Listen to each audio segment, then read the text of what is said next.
Okay. Boy golly, is the design process not fucking straightforward. So, yesterday, I did a playtest. That playtest included 3-4 of my friends. One of them dropped out because she was tired, which is unfortunate, but these things happen. One of those players is a Drugomancer. The Drugomancer in my ttrpg, GGG, the demon apocalypse fighting against the end of the world ttrpg, is the Drugomancer is all about, well, you are a wizard who makes drugs from magic. And it's a support class, it's buffing allies and healing them and doing those kinds of things. Also, we decided to level up, which was not part of my original plan, but was an immensely helpful and useful thing, and I think it was absolutely for the best. And the Drugomancer yesterday was kind of shite. Let's go on to the good though. Yesterday's playtest was a huge success because it proved to me that my new way of getting class resources is better. So, what are class resources? Why do we care about them? How did you get them? And what is the old way that you got them? So, a class resources are special points that you get that you use to do your special abilities. If you are a Ripper, for example, you have an ability where you smack someone, you can spend class resources to make that damage go bigger. It's basically the Paladin's Divine Smite from D&D, it's just now put onto a Barbarian, and it's also blood-themed. Yeah. You get these class resources, each class has a class resource gathering ability. So, for example, Ripper is whenever you take damage, you get more class resources. That is the old system. Every class you get one class resource every time your class resource ability triggers. So, for the Ripper, that's every time you get stabbed, every time you take damage. For the Blood Artist, whenever an ally takes damage, you get your class resource. For the Nightcaller, for example, another example is whenever you backstab someone, you get a class resource. Each of them have their own, and they're all, I'm not going to go through the entire list. The new system is at the beginning of the condition phase. What's the condition phase? The condition phase is the end of the fight. So, no, wait. The fighting combat is divided into two phases. First being the fight phase. That's when you do all the punching. And in the condition phase is where all of the conditions and buffs and debuffs happen. If you are poisoned, that's when you take poison damage. If you have a regeneration ability, that's when your regeneration happens. If you stand in a fire, that's when you take fire damage. And all of this happens. It's also when you get your class resources. In the newer system, you get your 1d3 class resources at the beginning of the condition phase, meaning that you're always getting your class resources. If you've done your class resource gathering ability, so and that's the Rippers getting stabbed, you don't roll, you just get 3. You just get it. So the Nightcrawler's backstabbed, somebody at some point in the round, and it's only once for each round. If someone's been backstabbed, the Nightcrawler gets 3. If the Ripper has been hit by something, they get 3. And for everyone else, it's blah blah blah. So, that means that everyone is getting so many more class resources that you're doing so much more. In the playtest that I did yesterday with some friends, everyone was doing so many more abilities. Someone did an entire turn which was just abilities, which is something that I have not seen until yesterday. Everyone is usually always moving around, which is an action, or hitting someone, which is also an action. It's not in D&D. Unlike in D&D, you don't have an action, a main action, a bonus action, and movement. In GGG, you just have 2 action points, and you use those 2 action points to do whatever you need to do.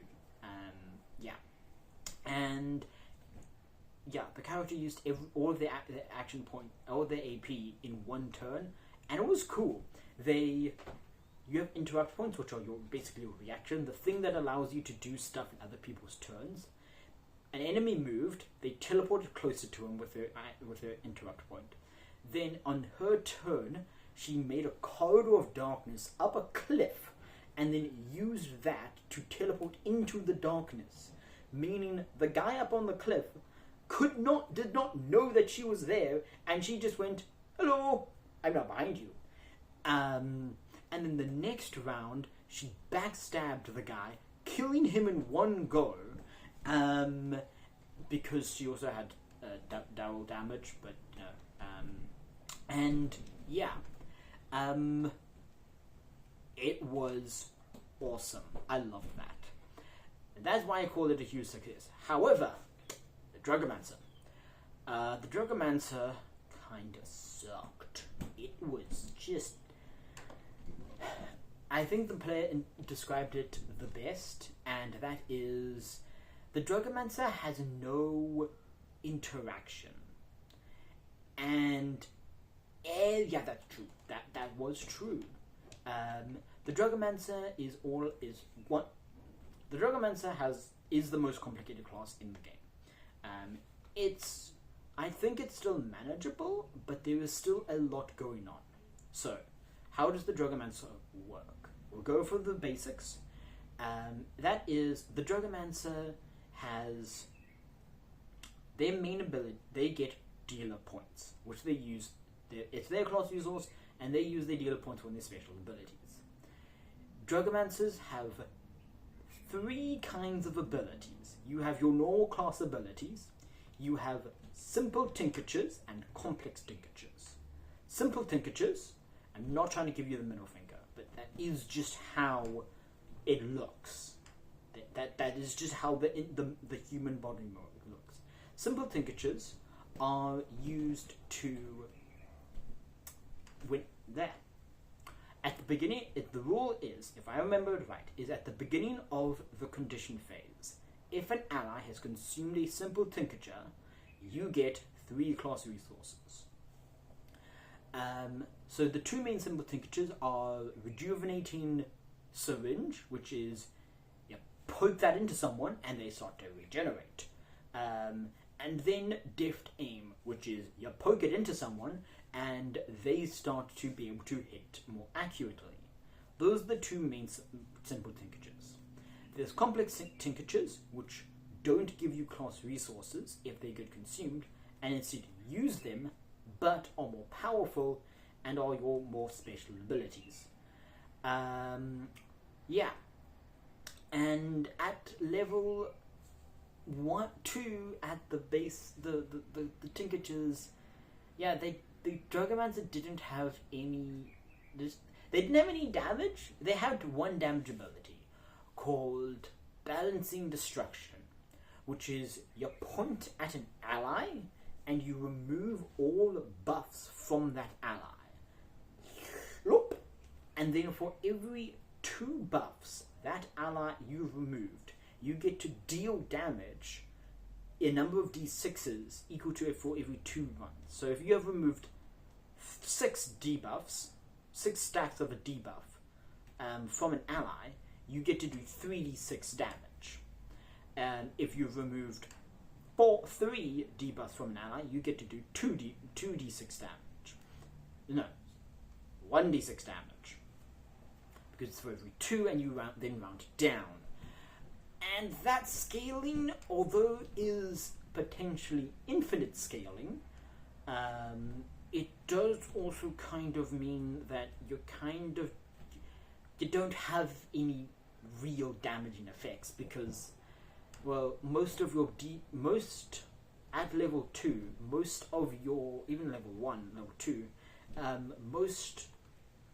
all of your Dragomancer abilities scale off your brain stat, which is this game's version of intelligence. And so the higher your brains, the more buffs you get, or the more buffs you grant. And at level 2, that's probably going to be 2 or 3. And so for for the scaling of this particular ability, that only really counts as 2, and that means you're only getting 1d6 damage. And it just isn't good, and that sucked. Yeah, the Dragomancer just suffered from not having damage or just any interaction. But I fixed it. I hope. I'm gonna have to test it. That is the design process working. Okay, so the balancing destruction, the whole ability I talked about, is kind of the same but not. It has been edited into a tincture, a simple tincture. So when you use it at the beginning of the condition phase, you're going to get more dealer points. And it has been turned into unstable remedy. It means you can remove any number of buffs and or debuffs, I think, if I remember right, from an enemy, and you then you do the whole exploding thing, the damage scaling, that's still around, but it's now D8s, so it's a bit more damage, it's a bit more reliable, and it affects all creatures within 1 meter. So you grab it, you stab it into someone, you remove all of their buffs, and then those explode into all the creatures around them. But it doesn't affect the one that you stabbed. That one is immune. So it kind of acts as just an emergency button to go, ow, boom! Another ability is you have a complex tincture now, so that consumes your dealer points, is you point at someone whenever they are reduced to 0 HP or become bloodied, which is half HP. Pardon me, hiccups. You can move any number, or you can choose buffs or debuffs, and then move them to another creature. If you spend extra dealer points, you get to move both onto another creature. And here is the ability that I really, really hope makes this work. And that is another complex tincture, inversion. Also, the moving one, that one isn't tincture, that's just an ability, you just spend resources on that. The inversion one, which I may have ADHD'd and melded together into the previous one, but anyway, this is a different one. The inverted, you stab it into someone and you give them inverted. That means any healing that they take becomes damage instead. Also, if you remember, one of the Dragomancer's abilities is healing. I wonder how those two combo together. Synergies. This is probably going to be the main way that the Dragomancer is going to deal damage. And I'm hoping it's more of a damage over time effect. You're going to be dealing damage, you're going to be ticking the enemy down, you're going to be giving them healing effects so that they take more damage from your debuffs, from your inversion, and it becomes a more reliable damage output. Allowing you to do stuff that is equally as cool as the Nightcrawler, which I described earlier, was the one teleporting around and doing all that cool stuff. And yeah, I'm hoping this is going to make the class a lot more fun, a lot more interacting with other players. If the explosion effect doesn't work, you stab, you remove all the buffs from someone, and then you make them explode. If that one doesn't work, then I'm going to probably replace it with a forceful movement effect. I have a lot of these kinds of effects in the game. There's more than there are in D&D, but I don't think every class has one. I want to have a lot of classes have them, but it might not be every single one. It might be a couple, it might be not. I know that there's more forceful effects than in D&D, I think. I'm pretty sure. Because one of the things I want to do is you can push your enemies are going to push you around, you can push enemies around, so that the fights are meant to be more dynamic. You're not just standing in place and just going bah, bah, bah, bah, bah. You're doing something, you know? You're meant to do something. And yeah, if the explosion ability doesn't work, I'm going to replace it with a forceful movement. Currently, the forceful movement is at level 3, and it's going to be if an enemy, you spend some class resources, some dealer points, and if an enemy is affected by one of your tinctures, by any one of them, that enemy, you get to move, any creature, can be an ally or enemy, you get to move them equal to twice your brains modifier, because everything the Dragomancer does scales off brains. So at level 3, that's probably going to be 2 to 4, probably. By level 3, you should have at least some gear, and you should be able to craft some gear, and one of the pieces of gear that you can craft is an effect which gives you bigger stats, and you get a hat, and it makes your stats go up, and you can have that hat be more brains, which is probably what a Dragomancer wants anyway. So that's what I've been working on, and it has been a struggle because I am bashing my head against my own ideas and being like, I realized that all of these ideas were shite. I wouldn't say shite, but bad. Not good. Needs reworking. And that's just the design process. That's the design process working. It's the thing that I signed up for. Yep. Okay. I'm gonna do more writing. I don't know what I'm gonna do, but I'm gonna do something. I thought I would fall off my chair, but I've dropped my phone.